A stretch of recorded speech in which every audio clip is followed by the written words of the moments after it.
Nós terminamos uma série semana passada, onde a gente perguntava por que as pessoas rejeitam tanto a igreja, de um modo geral. E nós chegamos à conclusão nessa série que as pessoas normalmente não rejeitam a igreja por causa de Jesus. Porque Jesus, tudo que ele ensinou foi amor, amar a Deus, amar a si mesmo e amar ao próximo, como você ama a si mesmo. Então, Jesus nunca foi uma razão para que se rejeitasse a igreja ou o cristianismo. Mas mesmo algumas pessoas, ou muitas pessoas, não rejeitando Jesus, ao mesmo tempo essas pessoas também não levam tão a sério. Elas acham que talvez Jesus seja um profeta, como tantos outros, uma pessoa que ensinou bem, mas para por aí. A pessoa não penetra fundo na história de Jesus, nunca teve talvez a curiosidade, ou a compreensão, ou a oportunidade de investigar a fundo. Então, para algumas pessoas, Jesus é só uma pessoa boa, que fez o bem, que ensinou o amor, e só isso. Muitas dessas pessoas confundem a fé cristã, confundem o fundamento da fé cristã. Por que será que alguns de nós creem com tanta paixão nisso, ao ponto de mudar suas vidas, ao ponto de mudar suas agendas, ao ponto de mudar o seu caráter, o seu procedimento, o seu coração? É difícil às vezes explicar para algumas pessoas isso. Por que algumas pessoas chegam a essa conclusão que mudam tudo?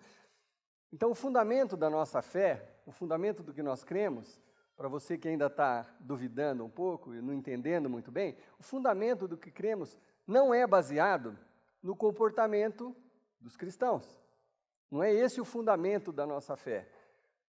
Observando cristãos no mundo todo, ao nosso redor, você vai falar assim, é por isso que eles creem, porque todo mundo que é cristão é bacana. Não é verdade, não é esse o fundamento da nossa fé. Nem é por termos todas as respostas das nossas orações. Sempre que nós oramos, Deus nos atende. Então, esse é o fundamento. Eu estou seguro na minha fé, porque basta eu orar e Deus faz o milagre e isso acontece. Isso também não é verdade. Muitas vezes nós oramos e a resposta é não. É uma diferente do que você estava desejando. Então, não é esse o fundamento da nossa fé também. Nós não somos fundamentados no fato de que tenhamos todas as respostas. Porque todos nós temos indagações, sobre a origem de tudo, sobre o futuro, sobre a morte, sobre o que acontece depois da morte. Todos nós temos essas questões. Mas mesmo os cristãos, nós não temos todas as respostas. A Bíblia dá muitas indicações, mas você pode facilmente nos pegar numa coisa que a gente não sabe responder. E ninguém tem todas as respostas, nem a ciência, ninguém tem. Então não é esse o fundamento da nossa fé. Nós não temos resposta para tudo, não é isso que fundamenta, que dá base para o que nós acreditamos. O fundamento da nossa fé é exatamente o que nós celebramos no dia de hoje. Esse é o fundamento, é a base da fé cristã. Bom, na verdade, então nós estamos chamando essa mensagem de um grande mistério da história. Porque realmente a história de Jesus e o que aconteceu no dia de hoje, no final de semana de hoje, há 2000 anos atrás, há cerca de 2000 anos atrás, ou durante os 3 anos da vida de Jesus, é cercado de mistérios, de coisas sobrenaturais, inexplicáveis. Então, são vários os mistérios que estão em torno de Jesus Cristo. E até na fé cristã, você mesmo tem várias perguntas que você talvez não saiba responder, que eu também não sei responder. Por exemplo, como que a igreja de Jesus Cristo, depois que Jesus morreu, sobreviveu a tanta perseguição durante praticamente 300 anos? Nós falamos isso na série passada. Durante 300 anos, quiseram acabar com a igreja, matando os cristãos, crucificando e jogando para os leões e tentando acabar com uma fé. E o poder era o poder imperial de Roma querendo destruir. E como que isso sobreviveu? Isso é inexplicável.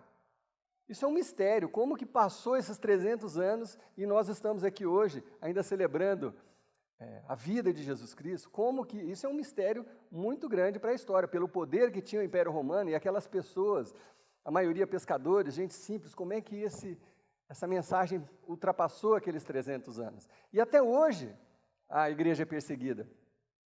Na China é proibido, na China comunista, você não pode dizer que você é cristão, você não pode, as Bíblias precisam entrar escondidas, contrabandeadas, para a pessoa ter acesso à Bíblia.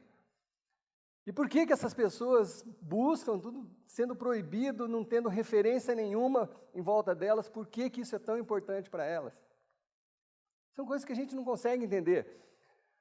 Como que milhões de pessoas, hoje, milhões de pessoas no mundo todo, em diversas nações, centenas de países, por quê? Que milhões de pessoas hoje estão celebrando a vida de um carpinteiro que fez todo o seu ministério durante 3 anos. Você já parou para pensar nisso? 3 anos de ministério. Jesus não viajou mais do que 50 quilômetros, em torno de 50 quilômetros. Como que hoje, até hoje, nós ainda estamos falando e celebrando com milhões de pessoas, junto com milhões de pessoas, a vida desse carpinteiro? Isso é um mistério. É um mistério muito grande. É difícil explicar. É difícil explicar porque hoje, em pleno século XXI, pessoas dão a vida pela sua crença. Há coisa de 2 semanas, teve uma invasão lá no Quênia, numa universidade, e um grupo radical islâmico, vocês devem ter visto na notícia, isso está acontecendo o tempo todo, mas em especial, há 2 semanas, entraram e mataram 147 cristãos. E a história era assim, chamava todo mundo, você é cristão ou muçulmano? Muçulmano para cá. Você é cristão? Sou cristão. Morre. Cristão ou muçulmano? Muçulmano. Cristão? 147 cristãos. Bastava o cara mentir, né? Eu só falava, não, sou muçulmano. Não, sou outra coisa. Por que essas pessoas entregam suas vidas?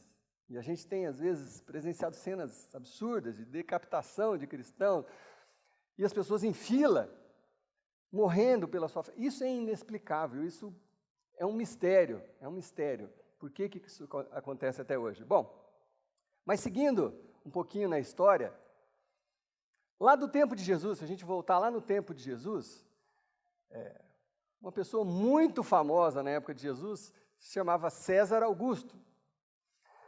Se você não é um professor de história ou um estudioso de história, se você não fala nada, mas se você não é, se eu perguntar aqui, o que fez de importante César Augusto, provavelmente vai ficar um silêncio, uns 10 minutos, aí a gente vai ter que mudar a pergunta. A gente não sabe o que fez o César Augusto, a não ser que você seja um estudioso de história.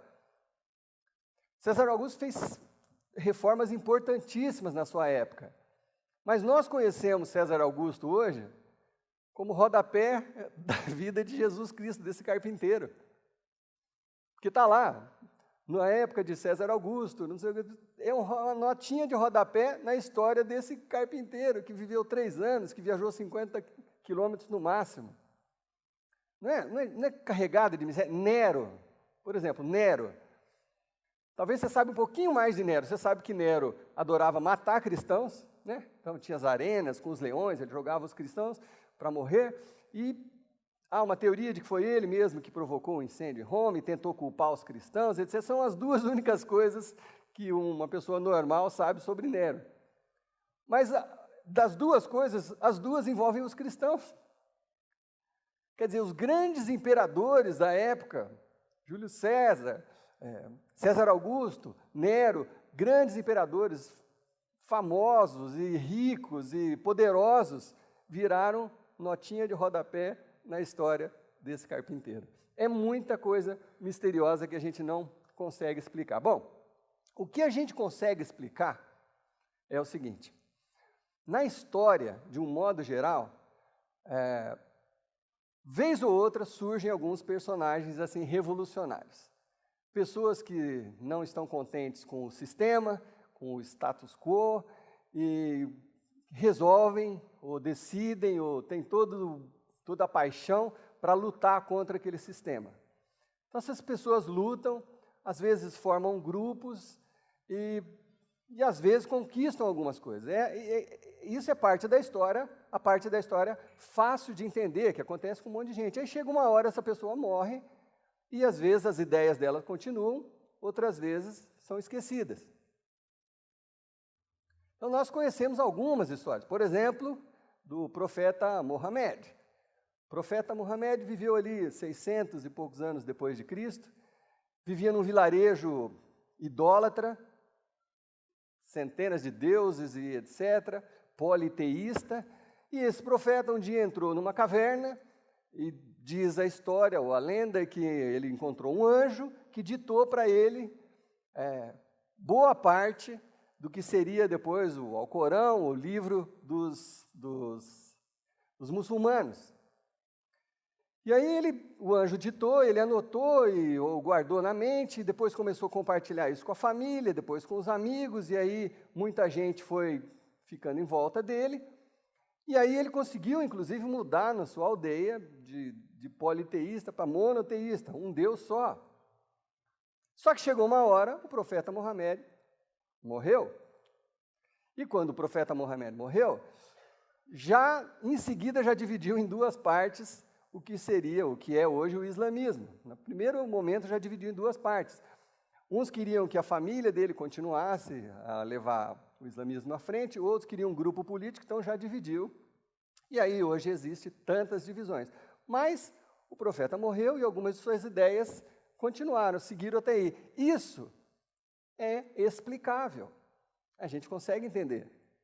Não é difícil.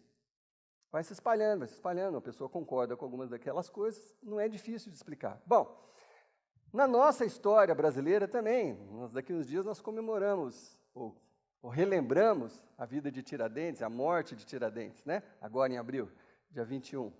Tiradentes foi um mártir que se revoltou contra o sistema português, que explorava os brasileiros. E aí ele começou um movimento. E aí eles se chamavam de Inconfidência mineira, que inconfidência quer dizer a quebra de confiança. Confidência, inconfidência. Quebra de confiança. Mas também era conhecido como conjuração mineira, que era um grupo de pessoas articuladas para lutar contra o sistema português. E aí ele despertou o coração de muita gente, criaram um movimento, só que aí o movimento, eles foram perseguidos, ele assumiu a culpa de tudo, foi morto. Mas o sonho de Tiradentes era criar uma república. E o sonho não morreu com ele, continuou. E aí, tanto que em 1889 foi proclamada a República do Brasil. Explicável. Uma história apaixonante, mas explicável, fácil de entender. Tudo faz sentido. Tudo faz sentido, tudo você consegue racionalizar. Mas a história de Jesus é única. É diferente de todas. E é cercada de mistérios, porque Jesus, ele não veio fazer uma revolução política. Jesus não veio fazer uma revolução política. Na verdade, ele falava assim, dai a César o que é de César e a Deus o que é de Deus. Ele não veio fazer nenhuma revolução política. Jesus, as pessoas que queriam proclamar Jesus um rei, as pessoas diziam, o rei dos judeus, o rei dos judeus. E Jesus falava o quê? Meu reino não é desse mundo. Você vê, tudo ao contrário, tudo ao contrário. Pilatos perguntou, nós acabamos de ouvir aqui, Pilatos perguntou assim, então quer dizer que você é o rei dos judeus? Jesus falou, é você que está falando. Jesus era ímpar, era completamente diferente. Sobre o judaísmo, sobre as leis judaicas, Jesus falou, eu não vim destruir e acabar com as leis, eu vim aperfeiçoar, eu vim desenvolver as leis, eu não vim acabar com o judaísmo. E tem episódios na vida de Jesus incompreensíveis, como um que talvez você conheça, que é um episódio onde Jesus estava com seus discípulos a uma certa distância de uma cidade e recebeu a notícia que um grande amigo dele, talvez um dos melhores amigos de Jesus, estava muito doente e à beira de morrer, à beira da morte. E aí alguém viajou e foi lá encontrar Jesus para avisar, Jesus, aquele que o Senhor ama tanto, chamado Lázaro, ele está à beira da morte. Então, pediram para eu vir aqui e falar para o Senhor correr lá e tentar orar com ele para ver se o Senhor cura o seu amigo. Qual que foi a decisão de Jesus? Rapidamente Jesus decidiu, vamos ficar aqui mais 2 dias.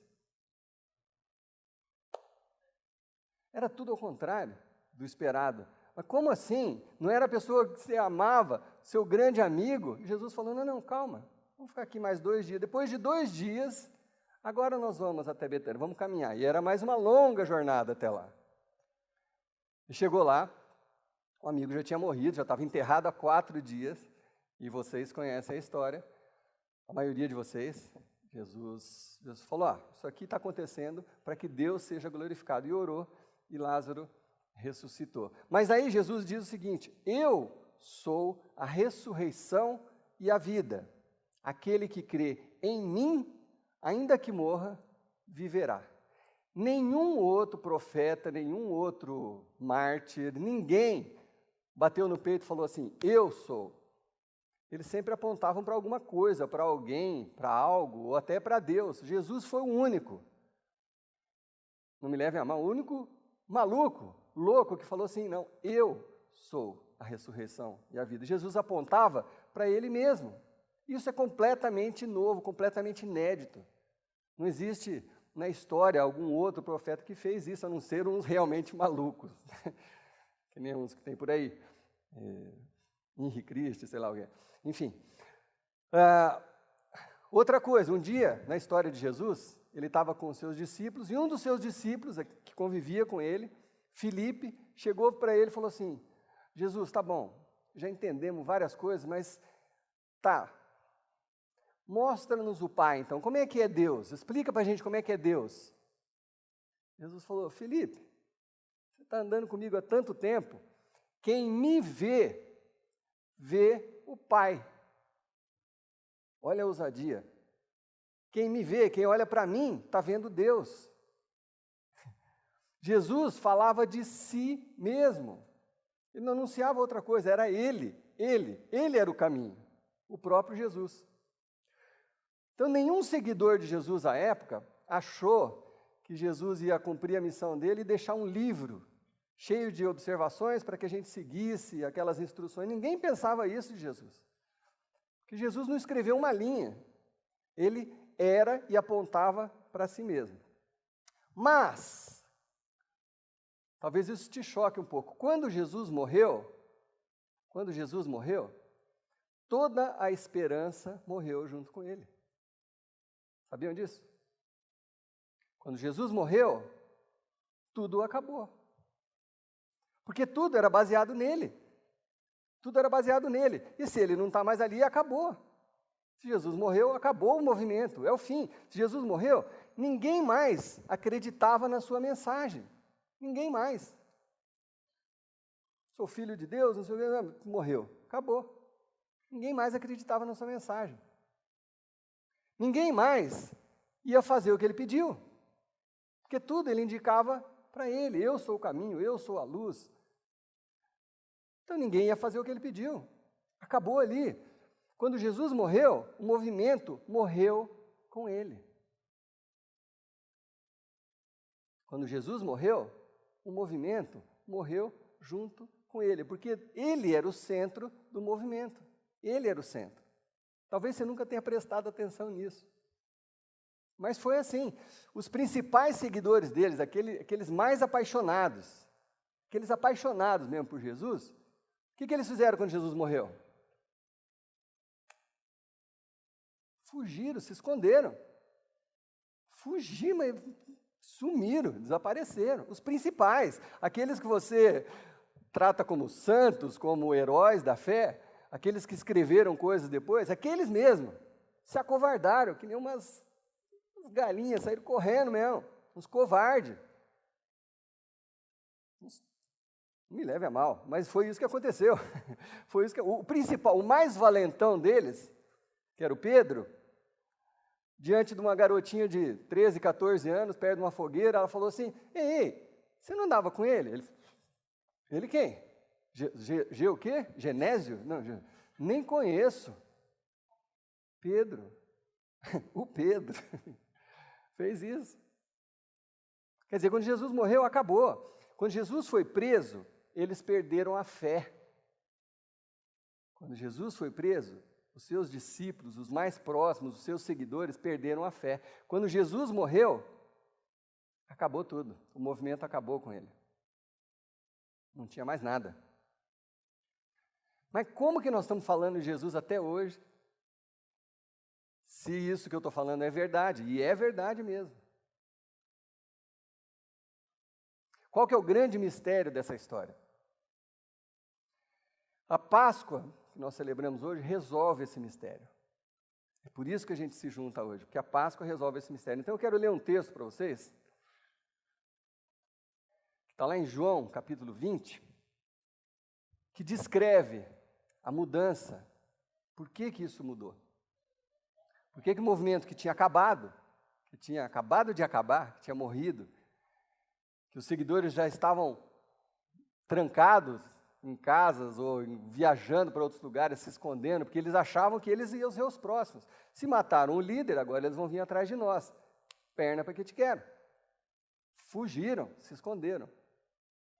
Era o fim de tudo, era o fim de tudo. Por que isso virou? João, capítulo 20, João, aquele discípulo de Jesus, narrando o que aconteceu. Versículo 1. No primeiro dia da semana, bem cedo, estando ainda escuro, então era ainda madrugada, Maria Madalena, que eu não preciso dizer, mas uma mulher, chegou ao sepulcro e viu que a pedra tinha sido removida.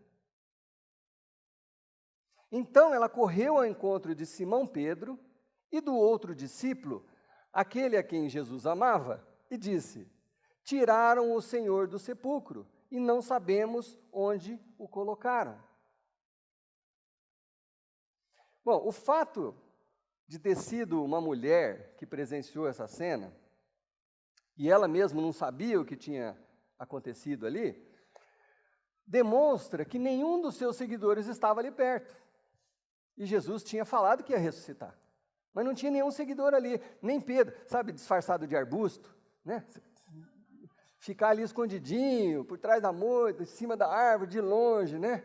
Com a luneta. Não tinha nenhum ali. Muito menos colocado cadeiras ali e ficado sentado em frente do túmulo, esperando a que hora que Jesus vai ressuscitar, porque ele falou que ia ressuscitar. Ninguém. Sumiram. Os covardões deram o pé. Não tinha ninguém. Bom, então as mulheres acharam que tinham roubado o corpo de Jesus quando elas chegaram lá, mesmo sabendo que tinham guardas ali que foram escalados para passar a noite, que tinha uma pedra gigantesca na frente do túmulo, mas foi o que veio na cabeça delas. Provavelmente eles roubaram o corpo de Jesus. E aí, Lucas, nós estamos lendo João, mas Lucas é mais detalhista nessa hora. Eu vou ler um versículo só de Lucas, que diz o seguinte. Ele acrescenta um detalhe. Lucas fala assim: mas eles não acreditaram nas mulheres. As palavras delas lhes pareciam loucura. Gente, nós estamos falando de Pedro, nós estamos falando de João, dos discípulos. Elas chegam falando: ó, Jesus sumiu do túmulo. Fala: você está louca, mulher. Você está louca. Você enlouqueceu. Já tinha parado para pensar nisso? Nenhum deles falou assim: aleluia, louvado seja o nome de Jesus, ele ressuscitou. Ninguém falou isso. Eles falaram que a mulher tinha pirado, tinha enlouquecido. Tamanho medo que eles estavam sentindo. Voltando para João, aí eles decidiram ir lá conferir. Pedro e o outro discípulo, toda vez que fala o outro discípulo, é João falando dele mesmo, ele só quer evitar de falar o nome dele. Pedro e o outro discípulo, que era João, saíram e foram para o sepulcro. Os dois corriam, mas o outro discípulo, quem que é o outro discípulo? João. Mas o outro discípulo foi mais rápido do que Pedro e chegou primeiro ao sepulcro. Né? Estava mais em forma do que o Pedro e tal.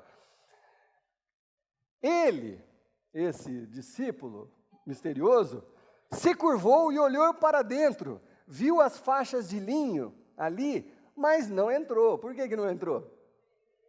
Estava tremendo. A seguir, Simão Pedro, que vinha atrás, chegou, entrou no sepulcro e viu as faixas de linho. bem como o lenço que estivera sobre a cabeça de Jesus. Ele estava dobrado à parte, separado das faixas de linho. Depois, o outro discípulo, que chegara primeiro ao sepulcro, também entrou, ele viu e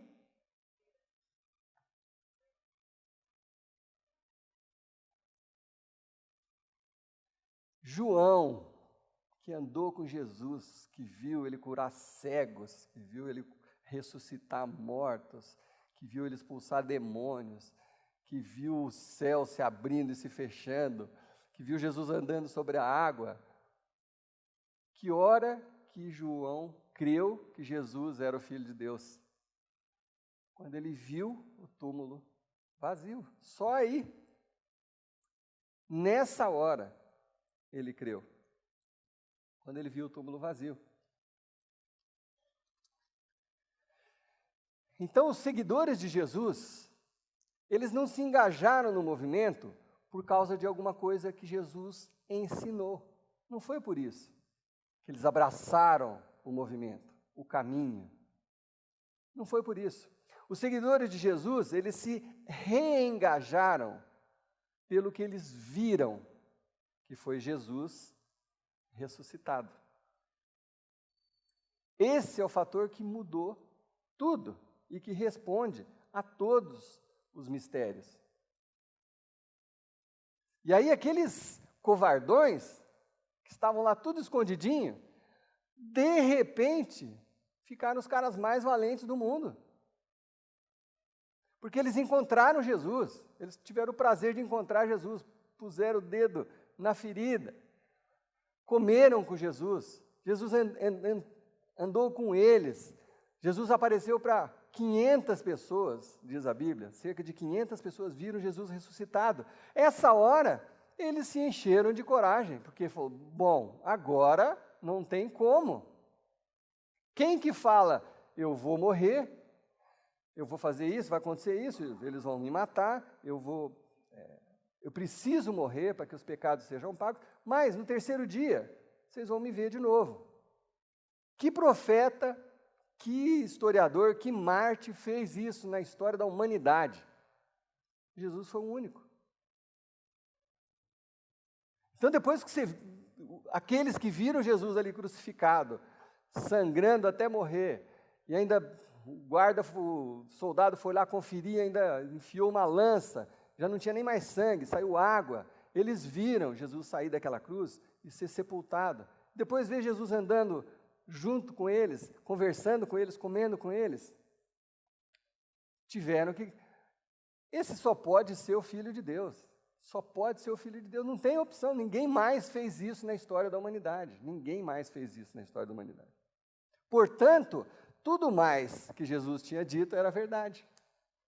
A partir daí, eles creram em tudo que Jesus tinha falado, de outro reino, do reino que não pertence a esse mundo, de Deus, de futuro, do que acontece depois da morte. Tudo que Jesus falou fez sentido, porque Jesus provou em si mesmo. E ele venceu uma coisa que jamais o outro ser humano conseguiu vencer, que é vencer a morte, por ele mesmo. Fala assim, eu vou morrer, depois eu vou ressuscitar. Ninguém mais fez isso. E aí, aquele Pedro que negou Jesus 3 vezes, e eu não sei se vocês já prestaram atenção nisso, eu gosto de detalhes, eu não sei porquê, mas eu gosto de detalhes. A última das vezes que Pedro negou Jesus, Jesus olhou no olho dele e viu ele negando. E o amou do mesmo jeito. Imagina a vergonha de Pedro, falando assim, não conheço, não sei quem é, e Jesus está olhando no olho dele, assim, ele teve que virar as costas e sair. Esse que negou Jesus 3 vezes, e diante de Jesus, sabe o que ele fez? Ele saiu gritando pelas ruas, anunciando, ficou valente da noite para o dia. Está lá em Atos, capítulo 3, versículo 15. Sabe o que ele falava para as pessoas? Vocês mataram o autor da vida, mas Deus o ressuscitou dos mortos, e nós somos testemunhas disso. Por que ele não tinha essa coragem antes? Porque quando Jesus morreu, ele achou que tinha acabado tudo. Mas quando ele viu Jesus ressurreto, vivo de novo, ele falou, Ele só pode ser o Filho de Deus. Então, é tudo, vamos que vamos com tudo. E aí ele criou com toda a coragem, ele saiu anunciando, vocês, apontando o dedo. Aquele que estava lá com medo, escondidinho, foi para a rua apontar o dedo. Vocês mataram Jesus. Sabe por que vocês mataram? Porque a hora que perguntaram, Jesus ou Barrabás, vocês falaram, crucifica Jesus. Então foram vocês mataram Jesus. Mas Deus o ressuscitou. E nós somos testemunhas, vocês são testemunhas. A sua tia viu, a sua mãe estava lá, também viu Jesus, naquele lugar, lá perto do mar, comendo com os discípulos, ou naquela hora que ele estava caminhando, a caminho de Cafarnaum, Jesus estava andando, vocês viram, 500 pessoas viram. É por isso que nós temos a certeza. Mas aí o povo queria saber, então, o que a gente tem que fazer? E talvez essa seja a sua questão também. O que eu faço com essa informação? O que eu faço com isso? Se Jesus é o Filho de Deus, o que eu faço com isso? E lá em Atos também, tem a resposta. Pedro mesmo respondeu, arrependam-se, e cada um de vocês seja batizado em nome de Jesus Cristo para o perdão dos seus pecados. Esse é o dia mais importante da história do cristianismo. O Natal talvez seja até mais celebrado, mas o Natal é o nascimento de Jesus. Mas se Jesus não tivesse ressuscitado, o próprio apóstolo Paulo fala, seria vã a nossa fé, seria vã a nossa pregação, seria inútil. Se Jesus não tivesse ressuscitado, se ele não tivesse comprovado que ele era o Filho de Deus, a partir da ressurreição, nossa mensagem seria inútil, a nossa fé seria inútil, mas ele ressuscitou. Então a ressurreição de Jesus Cristo aponta a razão da cruz. Por que ele teve que passar pela cruz? Que é para o perdão dos nossos pecados. Então a ressurreição resolve o maior mistério da história. Qual é esse mistério? O Filho do Deus, Criador do universo, ou o próprio Deus encarnado, viveu entre nós. E comprovou, através das coisas que ele fez, das coisas que ele disse, e principalmente através da ressurreição, que ele era o Filho de Deus. Então isso deve mudar alguma coisa para mim e para você. A gente tem tantas questões sobre a vida, sobre a existência, sobre o futuro, sobre a morte, o que há depois da morte. A gente tem tantas questões, tantas perguntas que a gente não consegue responder. Muda muito, mudou a minha vida. Saber que o Deus se encarnou e viveu entre nós e falou algumas coisas importantes sobre as questões que eu tinha. E principalmente, falou que eu podia ser perdoado. E aceito na família de Deus. Que através do sacrifício de Jesus ali na cruz, que era para ser o meu sacrifício e o seu sacrifício, era para nós estarmos naquela cruz. Porque o salário do pecado é morte. Quando nós desobedecemos e nos distanciamos de Deus, nós deveríamos todos morrer por isso. Mas Jesus resolveu pagar o preço por nós, por mim e por você. Para que nós fôssemos livres, libertos, salvos, perdoados. Nós não somos pessoas perfeitas, nós somos pessoas perdoadas, cada um de nós. E foi isso que Jesus veio fazer. Por isso, pela ressurreição e por tudo isso, que você consegue entender como que a igreja sobreviveu 300 anos sobre perseguição. Você consegue entender porque lá na China as pessoas estão buscando esse Jesus, essa salvação, e anunciando isso mesmo contra tudo, sendo perseguidos até hoje. Você entende porque alguns entram na fila e falam, eu sou cristão, pode matar. Eu sei para onde eu vou. Eu sou cristão, não vou mudar minha fé com medo da sua espada, não vou. Aí você consegue entender. É difícil, talvez poucos de nós teríamos essa coragem, mas aí você consegue entender. São pessoas que tiveram essa experiência com o Criador, de serem perdoadas e de se relacionarem com o Deus Criador do universo. Então, por isso nós podemos ter esperança. Por causa da ressurreição de Cristo, por causa da Páscoa, eu e você podemos ter esperança. Podemos ter esperança para essa vida, que essa vida pode ser melhor. Porque o Filho de Deus nos ensinou como viver para transformar a nossa vida em algo melhor. Nós podemos ter esperança no futuro. Porque Jesus disse que um dia nós nos reuniremos todos juntos, todos os salvos, todos os que creram. Então eu tenho esperança, você pode ter esperança. Eu tenho esperança de reencontrar minha mãe. Eu sonho com esse dia. E eu creio que isso vai acontecer. Eu posso ter esperança, por quê? Porque o Filho de Deus, o Salvador, o Deus encarnado, falou isso. Então essa verdade deveria nos encher de esperança, não só para essa vida, como para a vida vindoura. Isso é Páscoa. Isso é Páscoa. É o Deus encarnado, evidenciado através da ressurreição e que mudou a história da humanidade. Isso é a Páscoa. Por isso, eu e você podemos ter esperança. Não apenas pelo que Jesus ensinou, mas pelo que Ele fez. E o que Ele fez de mais importante? Ele morreu pelo meu e pelos seus pecados. Então, eu quero encerrar orando por vocês, mas eu quero inicialmente fazer uma oração com aquelas pessoas que estão ainda naquele limiar, naquele não sei se eu acredito, se eu não acredito, faz um certo sentido, mas eu não experimentei. Então, eu quero fazer uma oração muito simples.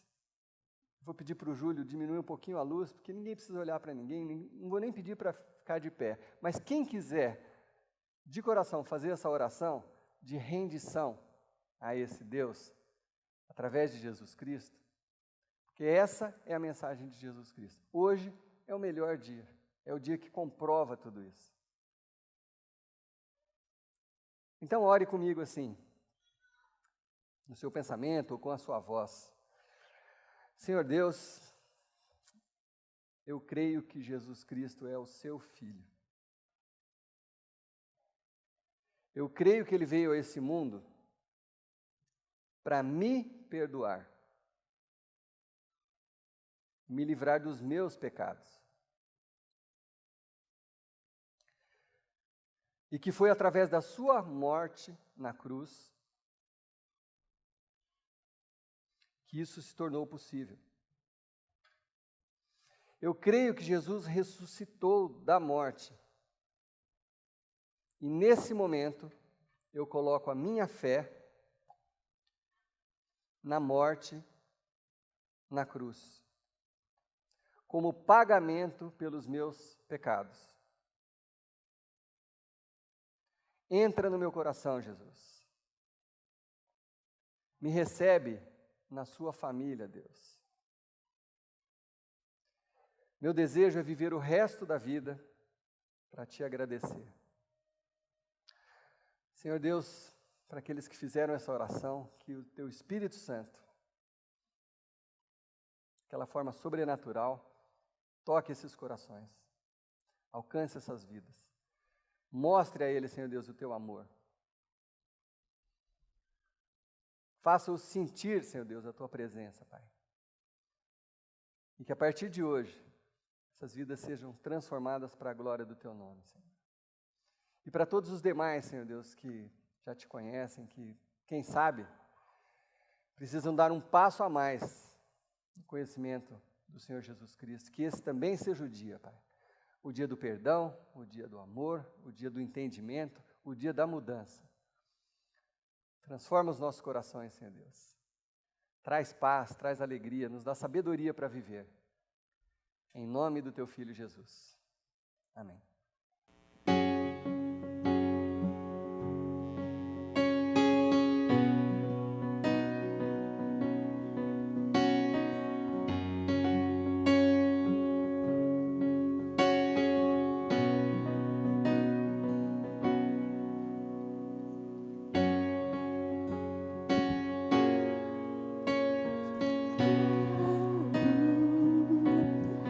Para amor.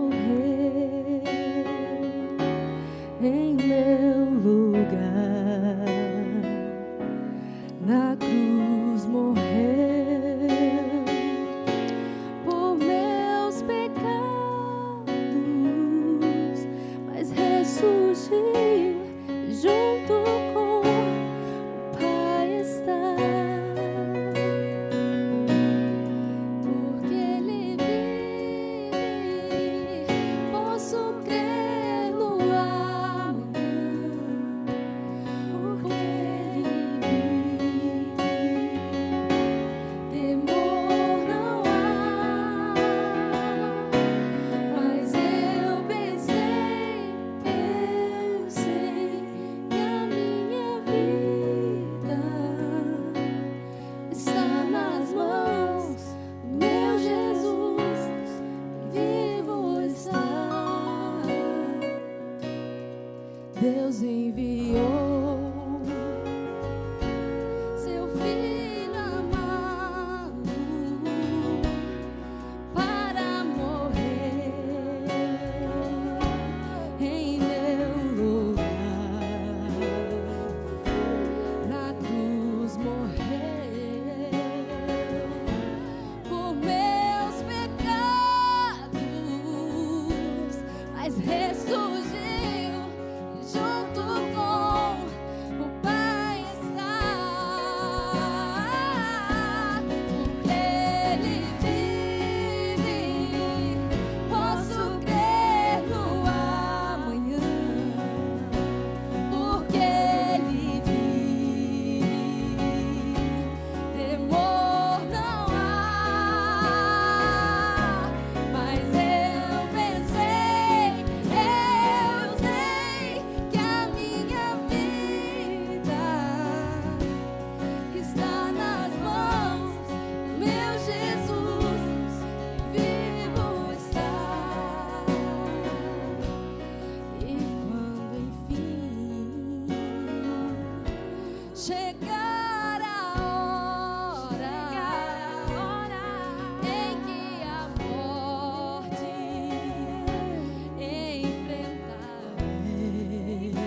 enfrentarei sem medo, então terei vitória, verei na glória o meu Jesus que vivo está, porque Ele vive, posso crer no amanhã, porque Ele vive, temor não há, mas eu pensei, eu sei que a minha vida está nas mãos do meu Jesus, vivo está,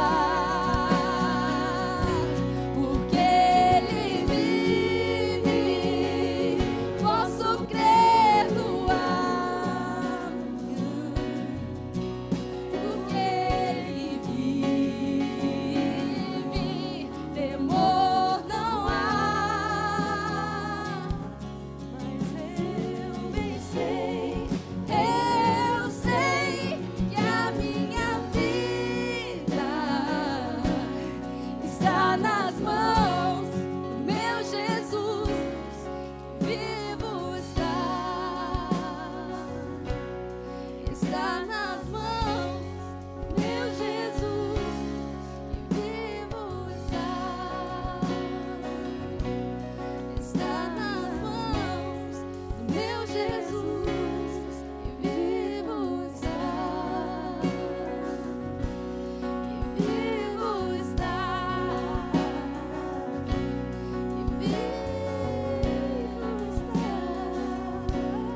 Cristo vivo está.